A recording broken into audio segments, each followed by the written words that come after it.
India के उड़ीसा राज्य के पुरी में चमत्कार की एक ऐसी कहानी है जिसे समझ पाना साइंस के बस की बात नहीं है।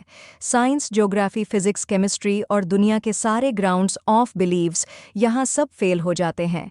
हिंदू मान्यता में 4 धाम होते हैं: बद्रीनाथ धाम, द्वारकाधीश धाम, रामेश्वरम और जगन्नाथपुरी। और यह कहानी है जगन्नाथपुरी की, जहाँ पे आज भी श्री कृष्ण का वास्तविक दिल धड़कता है। इस मंदिर के कुछ ऐसे रहस्य हैं जिनके बारे में सुनकर किसी के भी होश उठ जाएंगे। वेस्टर्न कल्चर फॉलो करते करते हम एक ऐसे मोड़ पे तो आ चुके हैं जहां लोग भगवान के होने ना होने पर सवाल उठाने लगे हैं। पर यही सवाल अब मैं आपसे इस वीडियो के बाद पूछूंगी। आइए देखते हैं। हर मंदिर में जहां मूर्तियां मेटल या स्टोन से बनती हैं, वहीं जगन्नाथ मंदिर में भगवान की मूर्तियां लकड़ी से बनी हुई हैं। ऐसा क्यों, आइए बताती हूँ। 3102 बीसी में जारा नाम के एक शिकारी ने शिकार करते हुए गलती से तीर श्रीकृष्ण के पैर पर चला दिया, जिससे श्रीकृष्ण की मृत्यु हो गई। जारा ने श्रीकृष्ण का देह संस्कार किया, पूरे रीति रिवाजों के साथ। पर जब उनकी चिता शांत हुई तो जारा ने देखा कि एक चमकने वाली मेटल की चीज अभी तक जली नहीं थी। जारा को यह समझ नहीं आया था कि यह है क्या, तो उसने उसे उठाया और उसे बेचने निकल गया। पर उसको खरीदना तो दूर, किसी ने उसे हाथ भी नहीं लगाया। फिर आखिरकार जारा ने हार थककर उस मेटल की चीज को एक लकड़ी पर रखा और उसे पानी में बहा दिया। गुप्त साम्राज्य के समय अवंती के राजा, जो कि विष्णु जी के बहुत बड़े भक्त थे, उन्हें एक दिन सपने में आकर विष्णु जी ने एक नदी में डुबकी लगाने को कहा और यह कहा कि एक लकड़ी के तने में तुम्हें उस नदी में मैं मिलूंगा। इस सपने को देखकर अगले ही दिन राजा डुबकी लगाने चले गए। डुबकी लगाते वक्त राजा को नदी में थोड़ी ही दूर एक लकड़ी का तना भी दिखा। बिना देर किए राजा तने तक पहुंचे और उस तने को महल में ले आए। फिर राजा ने कुछ बहुत नामी काश्तकारों को बुलाया, पर उनमें से कोई भी उस लकड़ी से एक मूर्ति नहीं बना पाया। कई दिन बीत जाने के बाद एक काश्तकार महल में आया और उसने राजा से कहा कि यह मूर्ति मैं बनाऊंगा, पर मेरी एक शर्त है। राजा ने काश्तकार से उसकी शर्त पूछी। क्योंकि राजा किसी भी शर्त को मानने के लिए तैयार थे, तो काश्तकार ने कहा कि यह मूर्ति बनाने के लिए मुझे पूरे 21 दिन का समय चाहिए, और मैं चाहता हूं कि 21 दिन से पहले ना तो कोई मुझसे बात करे, ना मिले, और ना ही मेरे किसी भी काम में विलंब डाले। राजा ने खुशी खुशी ये शर्त मंजूर कर ली। मूर्ति बनाने का काम शुरू हुआ। रोज मूर्ति बनने की आवाज़ें भी आती थीं, पर धीरे धीरे वह आवाज़ें बंद हो गईं। अवंती की रानी को लगा कि शायद भूख प्यास से काश्तकार मर चुका है। इसीलिए उन्होंने जहां मूर्ति का काम चल रहा था, उस कमरे के दरवाजे को खुलवाने की इज्जत की और राजा को उनकी बात माननी पड़ी। जैसे ही दरवाज़ा खुला तो उन्होंने यह देखा कि वहां कोई काश्तकार था ही नहीं, सिर्फ और सिर्फ 3 मूर्तियां थीं। भगवान जगन्नाथ, उनके भाई बाल भारती, उसी जगन्नाथ जी की मूर्ति में वह मेटल वाली चीज़ भी रखी गई थी, जो कि कुछ और नहीं, श्री कृष्ण का धड़कता हुआ दिल था। ये कोई नॉर्मल ह्यूमन हार्ट नहीं है, ये एनसेट एडवांस टेक्नोलॉजी का क्लियर सबूत है।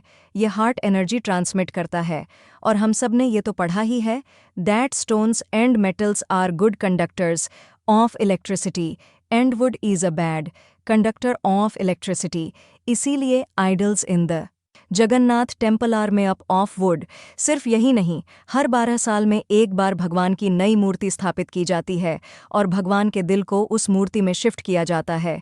यह किया इसलिए जाता है क्योंकि जो energy transmitting device, if we talk scientifically, उस मूर्ति में होता है, वह इतनी एनर्जी ट्रांसमिट करता है that would gets depleted with time, और इसीलिए उसे बदलने की ज़रूरत होती है। पर इसे बदलने का प्रोसेस भी इसी की तरह बहुत इंटरेस्टिंग है। हर 12 साल में एक दिन ऐसा होता है जिस दिन मंदिर में किसी को एंट्री नहीं मिलती। पूरी शहर की बिजली काट दी जाती है। मंदिर के मेन पंडित की आंखों पर पट्टी और हाथों में बड़े और मोटे ग्लव्स पहनाए जाते हैं, और 100% अंधेरे में इस दिल को निकालकर नई मूर्ति में फिर से स्थापित किया जाता है। जिन पंडितों ने इतिहास में यह सेरेमनी करी है, उनका कहना है कि उन्होंने देखा तो कभी नहीं, पर इस चीज़ को, जिसे हम ब्रह्म पदार्थ भी बोलते हैं, इसे हाथों में पकड़ने पर ऐसा लगता है जैसे जिंदा खरगोश पकड़ लिया हो। माना यह भी जाता है कि अगर किसी ने ब्रह्म पदार्थ को देख लिया तो उसकी मौत उसी समय निश्चित है, इसीलिए बिना आंखों पर पट्टी लगाए किसी को भी यह सेरेमनी करने की परमिशन नहीं है। इस मंदिर के ऊपर एक झंडा है जो साइंटिफिक लॉ के बिल्कुल विपरीत चलता है। जैसे कि हमें पता है कि जिस डायरेक्शन में हवा चलती है, पतंग भी उसी डायरेक्शन में उड़ती है और झंडा भी उसी डायरेक्शन में उड़ना चाहिए। पर जगन्नाथ मंदिर के इस झंडे की बात बिल्कुल अलग है। ये हमेशा हवा के ऑपोजिट डायरेक्शन में उड़ता है। क्यों और कैसे, आज तक कोई समझ नहीं पाया। इस झंडे के साथ एक और ख़ास बात है कि इसे रोज़ बदलना पड़ता है। इसीलिए मंदिर के पांडु 214 फीट ऊपर लगे इस झंडे को रोज़ चढ़कर बदलते हैं, क्योंकि कहा जाता है कि अगर किसी दिन यह झंडा नहीं बदला गया तो मंदिर 18 सालों के लिए बंद हो जाएगा। मंदिर में आए भक्तों के बीच रोज़ प्रसाद बांटा जाता है, उनके लिए वह प्रसाद बनाया जाता है। और जगन्नाथ मंदिर में होने वाली हर चीज़ में कहीं ना कहीं भगवान की कोई ना कोई लीला छुपी है। मंदिर में रोज़ 500 लोगों के लिए प्रसाद बनता है और कभी कभी भक्तों की संख्या हज़ारों में भी चली जाती है। पर जगन्नाथ मंदिर में भक्तों के लिए प्रसाद कभी कम नहीं पड़ा। दिन भर मंदिर में प्रसाद बांटा जाता है। पर कहते हैं कि आज तक इस मंदिर में एक भी दाना प्रसाद ना कम पड़ा है और ना ही व्यर्थ गया है। पर ऐसा एस्टिमेशन इंसानों के लिए करना तो बहुत ही मुश्किल है। और यह बात यहीं ख़त्म नहीं होती। प्रसाद बंटने की मिस्ट्री तो है ही, उससे बड़ी मिस्ट्री है प्रसाद बनाने की। लकड़ी की आग पे 7 मिट्टी के बर्तनों को एक के ऊपर एक रखकर प्रसाद बनाया जाता है। साइंस और लॉजिस्ट कहते हैं कि सबसे पहले सबसे नीचे वाले बर्तन का प्रसाद पकना चाहिए। पर पुरी के जगन्नाथ मंदिर में साइंस और लॉजिस्ट नहीं चलते। इन 7 बर्तनों में सबसे पहले सबसे ऊपर रखे जाने वाले बर्तन का प्रसाद पकता है, फिर उससे नीचे वाले बर्तन का, और ऐसे ही सबसे नीचे रखे बर्तन का प्रसाद सबसे आखिरी में पक के तैयार होता है। हाँ, मुझे पता है आपको भी अभी कुछ नहीं समझ आ रहा होगा। इसे आज तक कोई नहीं समझ पाया। इस मंदिर की खूबसूरती शब्दों में नहीं बताई जा सकती। इतना बड़ा मंदिर इतने सालों पहले बिना किसी टेक्नोलॉजी के कैसे बनाया होगा। पर क्या आपको पता है, 214 फीट के इस मंदिर की डोम की परछाई आज तक कभी बनी ही नहीं। Are you shocked? You must be, but it is true. Jagannath Puri temple के डोम्स की शैडो बनती ही नहीं है कभी भी, at any time of the day. और हमारी फेवरेट साइंस इस बात का भी लॉजिक नहीं ढूंढ पाई। Mystery is not over here. जैसा कि हमें पता है कि कुछ buildings, architectures and areas no fly zones होते हैं, मतलब वहाँ ड्रोन, एयरप्लेन्स या कोई भी मैन मेड फ्लाइंग ऑब्जेक्ट पहुँचाने की या उड़ाने की परमिशन नहीं। पर पक्षियों को तो हम नहीं रोक सकते, उन्हें समझाना तो बहुत मुश्किल है ना। पर अगर हम जगन्नाथ टेम्पल की बात करें तो वहाँ पर ऐसा कुछ है जो शायद पक्षियों को पता है और हमें नहीं, क्योंकि इस मंदिर के ऊपर कोई भी ड्रोन, कोई भी एयरप्लेन या कोई भी पक्षी कभी उड़ता ही नहीं। आपने देखा होगा ना, मंदिर के डोम्स पे या बड़ी बड़ी बिल्डिंग्स पे बर्ड्स को बैठे हुए कभी जगन्नाथपुरी जाएंगे तो देखिएगा, dad birds don't rest on the roof of Jagannath temple. आप कभी भी किसी भी पक्षी को जगन्नाथ टेम्पल की छत पे या उसके डोम्स पे बैठा हुआ नहीं देखेंगे। पर कंफ्यूज करने वाली बात यह है कि कैसे एक बेजुबान पक्षी यह जानता है कि इस मंदिर के ऊपर से उड़कर नहीं जाना।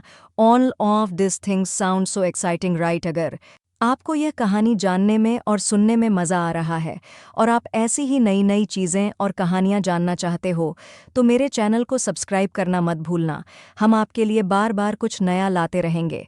आइए फिर से चलते हैं जगन्नाथ मंदिर की मिस्ट्रीज़ की तरफ। सुदर्शन चक्र, यह नाम तो आपने सुना ही होगा। सुदर्शन चक्र भगवान विष्णु का अस्त्र है। यह अधर्म का विनाश करता है। जगन्नाथ मंदिर के टॉप पर एक सुदर्शन चक्र है और उसे आप जिस भी डायरेक्शन से देखोगे उसकी फेसिंग आप ही की तरफ होगी।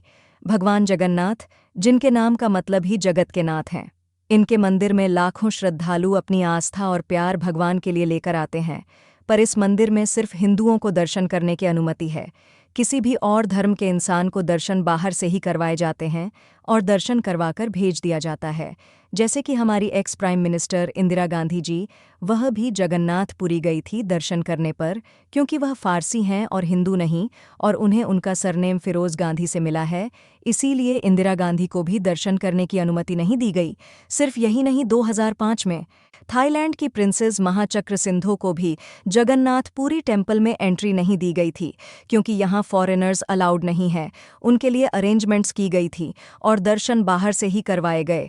12वीं सदी से बने हुए इस मंदिर को स्विट्जरलैंड की एक महिला ने 1,78,00,000 का चढ़ावा भी चढ़ाया। ये मंदिर में चढ़ाया गया अभी तक का सबसे बड़ा चढ़ावा है, पर फिर भी क्योंकि वह हिंदू नहीं है, दर्शन उन्हें भी बाहर से ही करने पड़े। हमारे ही धर्म की इतनी सारी बातें हैं जिसके बारे में हमें कुछ पता ही नहीं। हम आंखें बंद करके किसी भी कल्चर को, किसी भी ट्रेंड को फॉलो करते जा रहे हैं। हम भूल गए हैं कि हम एक ऐसे धर्म से जुड़े हैं जिसने दुनिया में संस्कृति, सभ्यता, परंपरा और संस्कार को हमेशा जिंदा रखा है। यह सनातन धर्म है और अब हमें धर्म को बचाना है। हर साल पुरी में जगन्नाथ जी की रथ यात्रा भी निकलती है। यह 9 दिन का त्योहार होता है जिसमें भगवान श्री जगन्नाथ, देवी सुभद्रा और भगवान बाल भारती हैं। माना जाता है कि यह यात्रा इसलिए निकलती है क्योंकि भगवान इन 9 दिनों में प्रजा के बीच आकर प्रजा के सुख दुख को खुद देखते हैं और इस यात्रा में लाखों करोड़ों भक्तों की भीड़ हर साल इस यात्रा का हिस्सा बनती है।